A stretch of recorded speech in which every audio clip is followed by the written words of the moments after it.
Tea and Lipton Soup presents Inner Sanctum Mystery, starring Simone Simone.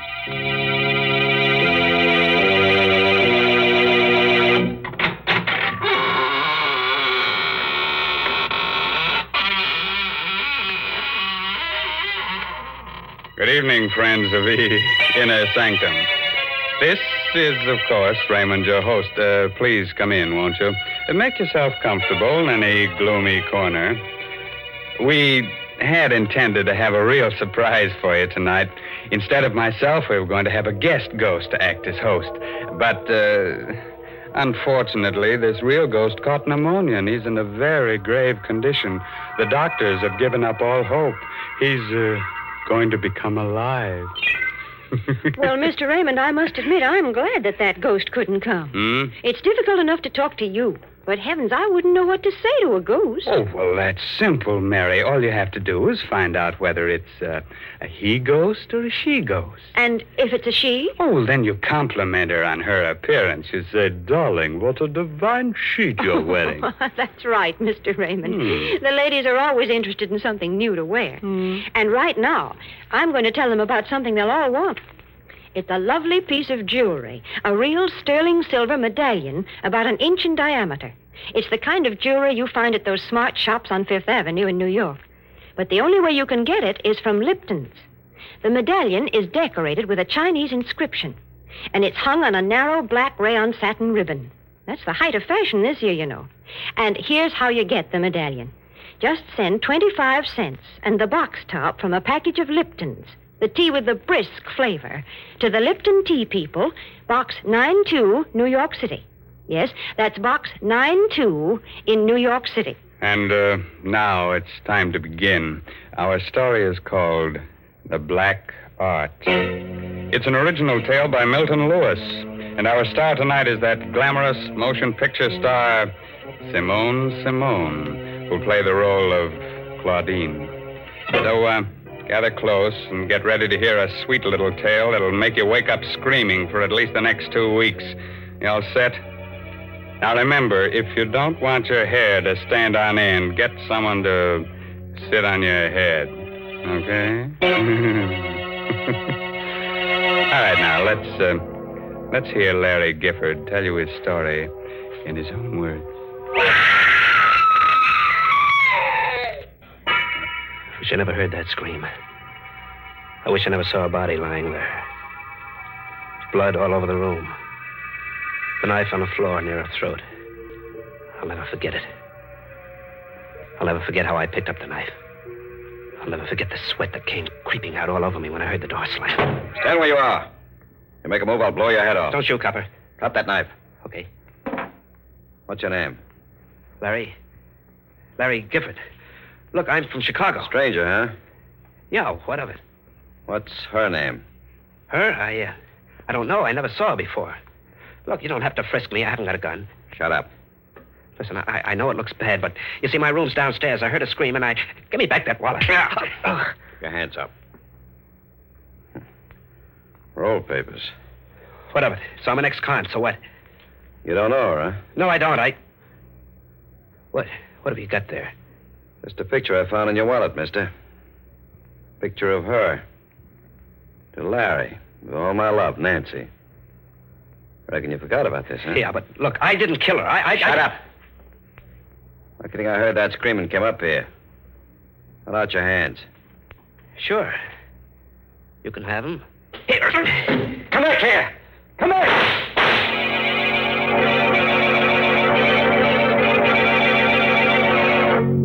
I didn't get far. The crowd in the streets nabbed me. They gathered when they heard the shots and the scream. I was dumped in jail. Well, this was a little burg in the bayou country, not far from New Orleans. I was the biggest thing that hit the town since Ripley's Believe It or Not. For them jerks, my trial was a bigger show than Carmen Miranda and Gypsy Rose Lee doing a trapeze act. In no time at all, they sentenced me to be hung. It was the night before they were going to take me to the state pen for the necktie party. I was sleeping, dreaming I was in Africa. They were beating them drums, tom-toms. Suddenly I woke up. Moonlight was shining through the bars of my cell. I listened. Someone was beating like a tom-tom on the wall of my jail. Who is it? Who's doing that? Larry Gifford. Yeah, that's me. Were you beating on the wall? Yes. I'm under your cell window. What do you want? Drop one end of your tie through the bars. Okay. There. I've got it. What are you doing? Pull up your tie. Okay.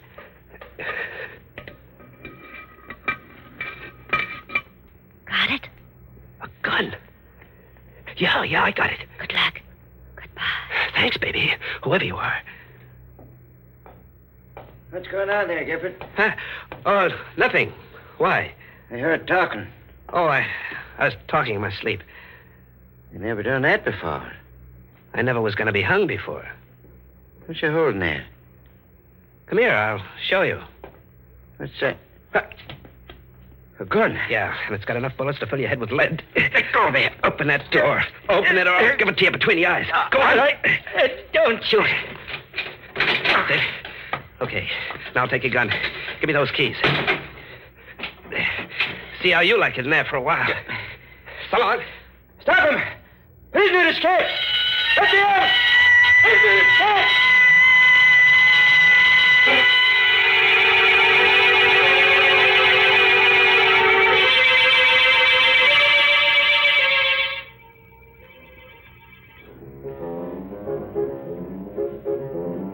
The Blue Bottle Bar. Someone told me it was a good joint where they don't ask any questions. It was. I had a few drinks. I was leaning on the bar, looking at a paper. What are you drinking? Scotch. Buy me one. I gave her the once-over. I know something about dames, and she was dynamite with class. She was something. Well? Set up another, Charlie. Cigarette? Here. Thank you. It's a nice cigarette holder. Must cost at least a C. You know a lot, don't you? Enough. I know you. Do you? Sure. There's something about... Wait a second. Here in this evening's paper, your picture. Oh, it's not a very good picture, is it? After seeing you, no. Claudine Lucin, recently returned from France, elected head of art committee. Miss Lucin, member of one of New Orleans' oldest and wealthiest families. I've read it. Turn the page. Why? I want to show you something. Okay. There.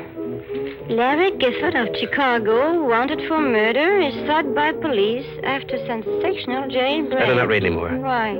I feel something against your side. Yes. It's a gun. I'm holding it in my pocket. Don't be afraid. I won't give you away.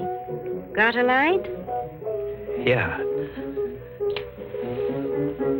What do you want? Listen to that music. That tapping. What about it? The way you're tapping your cigarette holder against your glass. I'm just keeping time to the music. I heard that tapping before. Yeah, sure, in the cell. And I heard your voice before. Did you? You gave me the gun. Now let me hear you. What's this all about? You'll find out. Relax. I can't. I guess I had a few too many. My head, I feel like I'm spinning around, getting dizzy.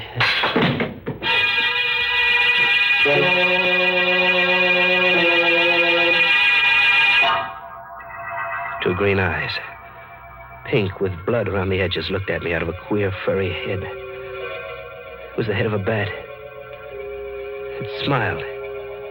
It had sharp little bat teeth that had pink on them. There was an ache in my throat. I looked again. It wasn't a bat's face. It was hers. Claudine's. I was dreaming. Larry? Oh, well, where am I? My suite's at the hotel. How'd I get here? You passed out on the blue bottle. I brought you here. When? 2 hours ago. Oh, I must have been sleeping. I had the queerest dream. I thought... Oh. What's the matter? Oh, my throat. That pain, like a knife. Those green eyes of yours. That red mouth. And those white teeth. Look, we're going to have a showdown right now. I'm... Where's my gun? I took it. Look, what do you want with me? Nothing you don't want to do yourself. Don't talk in riddles. Have you ever been in love? Sure, dames are always falling for me. Why? I guess that's what happened to me. Are you kidding? No. Do you think I'd get you out of jail if I were? But I never saw you before. I saw you at the trial. That's where it happened. Oh, how can a dame like you go for a guy like me? I don't know. But it happened. I don't believe it. I'm sorry. Come here. Yes? I'm going to kiss you, baby. Larry. Oh, Larry. Yeah, it's a funny thing to do. Kiss a guy on the neck. Better wipe that lipstick off. Hey. Look. What's the matter? My handkerchief. That ain't lip rouge on my neck. It's blood. No, you're making a mistake. My neck's bleeding. What kind of a dame are you, anyway? I'm getting out. No, don't. If you go, I'll tell them who you are. Oh, you will? Yes, and I... Ow! You won't tell them for a while, baby.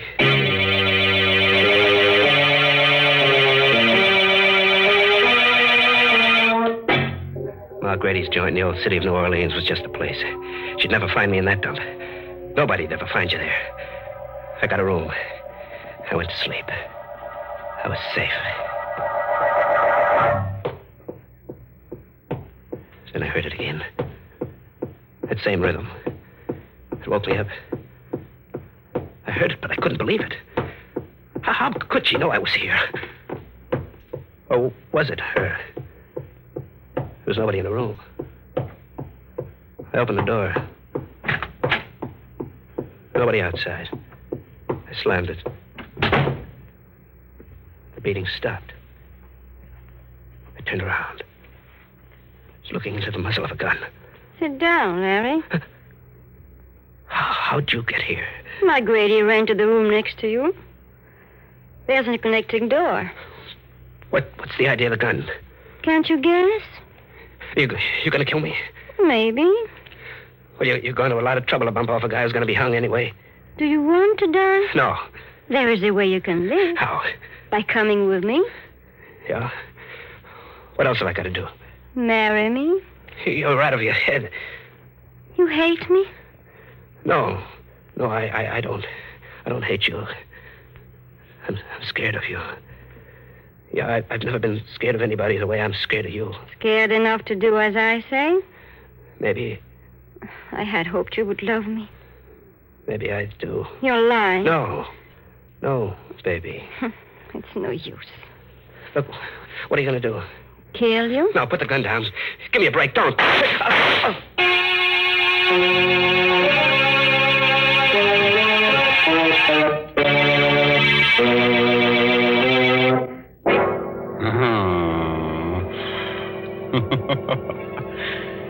Man, that Claudine's a kid of her words. When she tells someone she's gonna kill him, she does it. She'd make a wonderful wife for some Frankenstein monster. She's attractive, a good killer, and she has a well-developed taste for blood. Say, why should I hand her over to some other guy? She's just a gal for me. Nonsense, Mr. Raymond. Why, Mary Bennett, I believe you're jealous. I am not. Yes, you are. You're thinking what a handsome couple you and I would make, strolling down the avenue, me dressed in a shroud, and you wearing your new sterling silver medallion. Now, don't you go making fun of my lovely medallion, because I want all the ladies to send in for one. I know they're going to enjoy wearing it, because it's made of solid sterling silver, and it's really a fine piece of jewelry. Besides, there's a true story behind this medallion, an inspiring story. It seems that the original was given to an American flyer by Chinese guerrillas who rescued him after he'd bailed out over enemy territory. The flyer was told that the Chinese characters on the medallion would identify him and bring him safely through the lines. Well, he did get through. And only then did he learn that the medallion said, "Good luck," in Chinese. Now, there's a story to tell your friends. And to get this good luck charm, just like the one the flyer carried, all you have to do is send 25 cents and the box top from a package of Liptons, the tea with the brisk flavor, to the Lipton Tea People, Box 92. That's Box 92, New York City. Now, let's get back to our star, Simone, who seems to be making life hard for a guy named Larry. The last time we looked in, she had just shot him. But I've got a tip that that's only the beginning of his troubles. How about it, Larry? What happened then? I went down in a heap when she fired. The bullets caught me in the thigh. I lay there. I made out like I was dead. Larry. She fell for it. She bent over me, the gun in her hand. Larry, are you... Oh! Take it easy, kid. Let go of my hand. Now, till I get that gun. Let go. Get that gun if I have to break your arm. No, don't. Oh. Okay. I've got it now. You shot me in the leg, but I'm still strong enough to get rid of you. Larry. I'm no angel, baby, but you're worse. Here's something I heard about, but I never believed. How'd you know I'd be here? How'd you know I'd be in the blue bottle? Go on, answer me. I've got nothing to tell you. Oh, you don't have to. It was magic. Black magic. Somebody nobody'd believe if I ever told him. There's only one thing to do with you. Yes? Kill you. But I ain't taking any chances like you did with me. When I kill you, you're going to stay dead. Those tom-toms are going to stop forever. You think so, Larry? I know it. Come here. Larry, Shut up. Oh! I knocked her out cold. She lay on the floor. Put the muzzle of the gun to her temple. She was so beautiful it made you shiver. I pulled the trigger. I looked. What I saw nearly made me pass out. A little blue vein on her temple was beating. There wasn't a scratch on her. A little curl of red hair was twisted around her ear. Was I seeing things? I aimed the gun at her heart. Nothing. Not a speck of blood. I stuck the muzzle between her eyes. Shot till the gun clicked empty. I looked.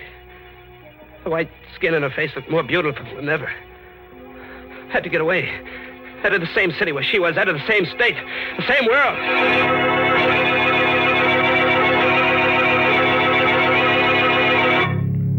I let out for the open country, to the bayous on the river back in New Orleans.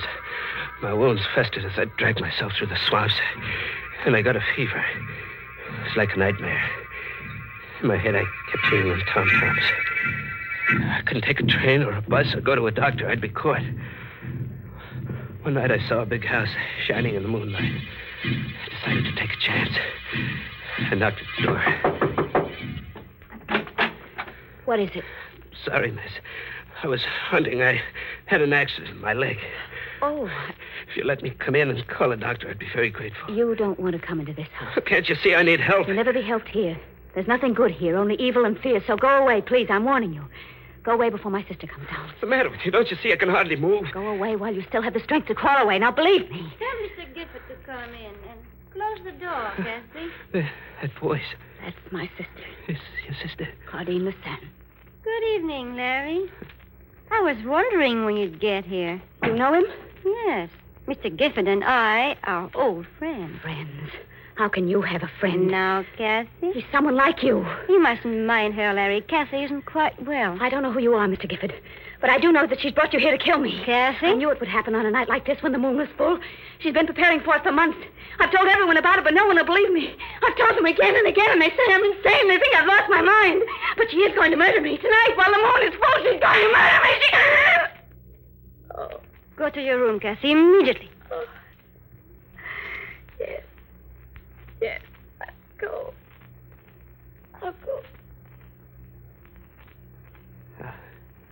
How did you get here? I live here. Come, Larry. You must know by this time that you can't fight me. Yes, I thought I'd never see you again. I'm not well. I got a fever. Hey, that tom-tom beating in my brain. I can't stop it. It's getting louder and louder. I blacked out. When I opened my eyes again, I was in a soft bed with clean sheets. Someone had dressed my wounds. The moonlight came into my room like a living yellow ghost. Then I heard it. Scream. Just like the one Nancy made when she was killed. I limped out of bed, went to the room next door. It was Kathy on the floor, murdered. The knife was still in her neck. And I heard it again. The tom-tom. Queer sounding this time. I felt myself beginning to sway to the rhythm like a dancer. Then I did something I couldn't stop myself from doing. I put my hands down, drew out the knife. I wiped my bloody hand on my shirt. Suddenly I looked up. She was there. Claudine. Drop the knife, Larry. What have you got in your hands? These? These came from the skeleton of someone who was once alive. You're not a woman. You're a devil. I'm going to... Don't come any closer, Larry. I don't want to kill you just yet. Just yet? So we're close to the payoff. Yes. You're trembling, Larry. Who are you? There's no reason why I cannot tell you now. You don't believe, do you, that there are unseen powers that can be controlled by someone who knows how? I can believe anything about you. Thank you, Larry. Your heart is pounding like a throbbing drum, isn't it, Larry? You can feel death close, can't you? What have you got to say to me? I'm going to tell you a story, Larry. The story of a child who was brought up on this estate by a strange old woman, a conjure woman. In her head were all the black arts of the world. She taught me. Why are you telling me this? It amuses me to watch you, a murderer, helpless and terrified. So terrified you can hardly breathe. I find it very exciting. Then it was blood I found on my handkerchief. Yes. It is one of the ways to gain complete power over a person. And a tom-tom. Another spell to make you do what I want. And the murder of your sister? You want me to be the patsy for that? You're beginning to understand. You see, Cassie and I inherited the estate. There's really not enough for both of us. You'll tell him I did it. Yes. And that I killed you in self-defense. What are you looking at me that way for? I was remembering something. Remember it? Oh. That kiss, baby, wasn't it? You're a devil, but still a woman, ain't you? You didn't forget that kiss, did you? No. Well, what are you going to do? Come here. Closer. Well? Don't move. There. You can let me live. Live when it's my life against yours, you fool. I'll put that gun down. When I'm finished. Please, give me a break. I'm begging you. Begging you? I'll do anything you say. Just give me a chance, please. Here it comes, Larry, between your eyes.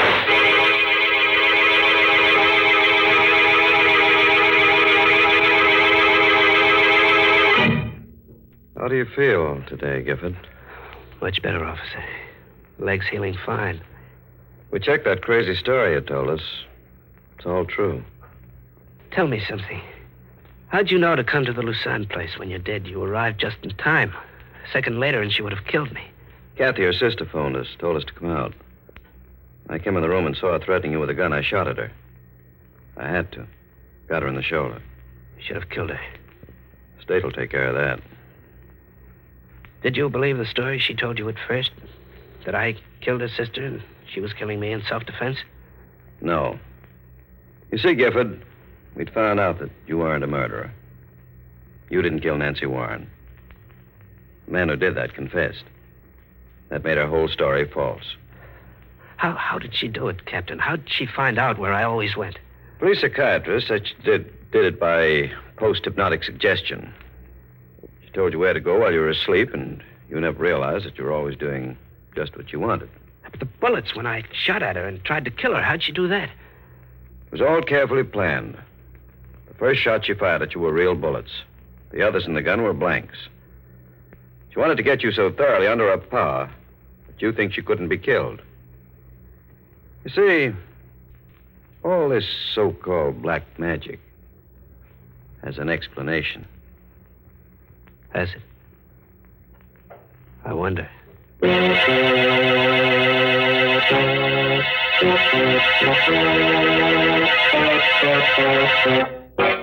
Oh, that black magic. I tell you what I'm going to do. Step right this way, friends, and get yourself a post-hypnotic suggestion. Spell it backwards, and you get murder. What's that? You can't spell. Ain't you lucky? Talking of luck, Mr. Raymond, I think Larry Gifford was mighty lucky to escape that awful woman. Oh, well, you see, Mary, it's very simple. He probably wore one of your good luck medallions. Oh, now that's plain silly. A man wouldn't wear a medallion on a black rayon satin ribbon. It's the ladies who like jewelry. Yes, that's why I know that they'll appreciate this solid sterling silver medallion that the Lipton people want to send them. And, ladies, here's how you get it.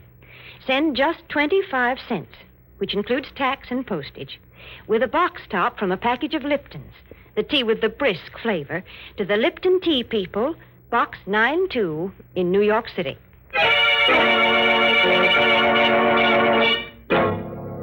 The moral for tonight's assault on your nerves is never marry a dame who sucks blood out of your throat. Such dames give you a pain in the neck. By the way, this month's Inner Sanctum mystery novel is The Red Right Hand by Joel Townsley Rogers. Yes, and don't you dare miss next week's story, directed by Hyman Brown and brought to you by Lipton Tea and Lipton Soup. Next week's story is about a pair of murderers who get scared to death. They're more frightened than the guy they're murdering. So if you hear some static on your radio next Tuesday, it'll just be their knees knocking together. Well, now I guess it's really time to close that there squeaking door. So, good night, for real. Pleasant dreams.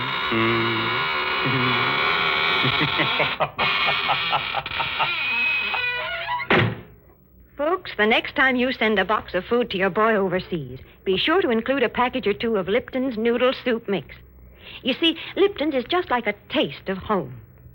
It has the same homemade chickeny taste as the soup you make yourself. The soup your boy's always been so fond of. That's why it's such a thoughtful, welcome little gift to send Lipton's. And as you know yourself, Lipton's noodle soup makes a grand snack. So remember, send a package or two to your boy. And remember to tune in next Tuesday night for another Inner Sanctum mystery. This is CBS, the Columbia Broadcasting System.